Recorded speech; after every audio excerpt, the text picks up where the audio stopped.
அன்பெல்லாம் நிறைவேற்றிட்டோம் சொல்லியிருக்கிறோம். 1 கொரிந்தியர் 1:3 நம்முடைய பிதாவாகிய தேவனாலும் கர்த்தராகிய இயேசு கிறிஸ்துவினாலும் உங்களுக்கு கிருபையும் சமாதானமும் உண்டாவதாக.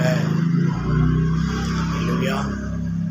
நம்முடைய பிதாவாகிய தேவனாலும் கர்த்தராகிய இயேசு கிறிஸ்துவினாலும் உங்களுக்கு கிருபையும் சமாதானமும் உண்டாவதாக. அல்லேலூயா. ஏன் பிதாவாகிய தேவனாலும் கர்த்தராகிய இயேசு கிறிஸ்துவாலும் கிருபையும் சமாதானம் உண்டாவதாக அப்படின்னு வேதம் சொல்லுது. இந்த உலகத்தில் நம்மளுடைய தேவைகள் எவ்வளோ இருந்தோம், வேதம் என்ன சொல்லுதுன்னா உங்களுக்கு கிருபையும் சமாதானம் உண்டாவதாக பிதாவாக தேவனாலும் கர்த்தராகிய இயேசு கிறிஸ்துவினாலும். ஆனால் நமக்கு உண்மையான உலகத்தின் தேவைகள் அப்படின்னு பார்த்தா நிறையா இருக்குது.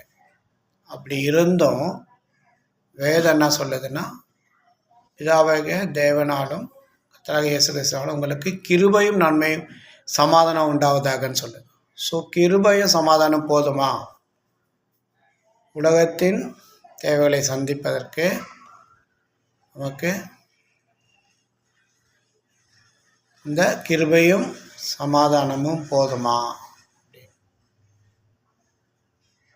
வேதம் நமக்கு பவுல் அதான் சொல்கிறார், தேவ மனுஷன் என்ன சொல்கிறார், கிருபையும் சமாதானமும் உண்டாயிருப்பதாக. கிருபை பெற்றவளே நீர் வாழ்க அப்படின்னு வேதம் மரியாதை பார்த்து சொல்லு. அப்போது உன்னிடத்தில் உற்பத்தி ஆகியிருப்பதே பரிசுத்த ஆவி. ஸோ பரிசுத்த ஆவி உற்பத்தி ஆகிருக்கிற போது கிருபை பெற்றவளே நீர் வாழ்க அப்படின்னு வேதம் சொல்லுது. ஸோ பரிசுத்த ஆவியானவர் நமக்குள்ள உற்பத்தி ஆகும்போது நமக்கு கிருபை கிடைக்குது, கிருபையும் சமாதானம். உலகத்தின் மற்ற தேவைகள்லாம் சந்திக்கப்படுறதுக்கு காசு பணம் தேவை நமக்கு. ஆனால் வேதம் என்ன சொல்லுதுன்னா பிதாவாகிய தேவனாலும் கர்த்தராகிய இயேசு கிறிஸ்துவினாலும் உங்களுக்கு கிருபையும் சமாதானம் உண்டாவதாகன்னு சொல்லுது.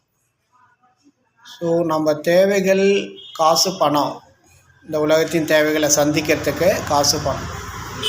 வேதம் என்ன சொல்லுதுன்னா உங்களுக்கு காசு பணம் உண்டாயிருப்பதாகன்னு சொல்லலை, அதுக்கு பதிலாக கிருபையும் சமாதானம் உண்டாவதாக. ஸோ கிருபையும் சமாதானம் போதுமா அப்படின்னா வேதத்தின்படி பார்க்கும்போது, ஆண்டவருடைய வார்த்தையின்படி பார்க்கும்போது அந்த கிருபையும் சமாதானம் நம்மளுடைய தேவைகளை சந்திக்கிறது. நம்மளுடைய உலகத்தின் தேவைகளை இந்த கிருபை சமாதானமும் நம்மளுடைய தேவைகளை சந்திக்கும்.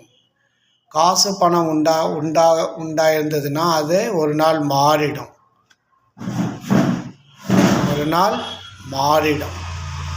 உலகத்திலேருந்து கிடைக்கிறது எல்லாமே மாறிட்டே இருக்கும். மாறாதது எது அப்படின்னா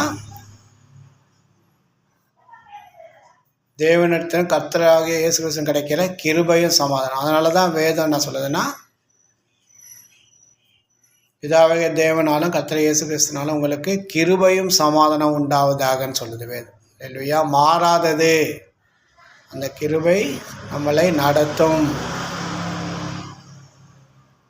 அந்த கிருபை நம் தேவைகளை சந்திக்கும். அல்லேலூயா. காசு பணம் எல்லாம் இருந்தாலும் ஒரு சமாதானம் இல்லாமல் இருக்காங்க நிறைய பேர். எல்லாம் இருந்தோம், ஆனால் அதனால தான் மாறாதது எது அப்படின்னு பார்த்தா கிருபை.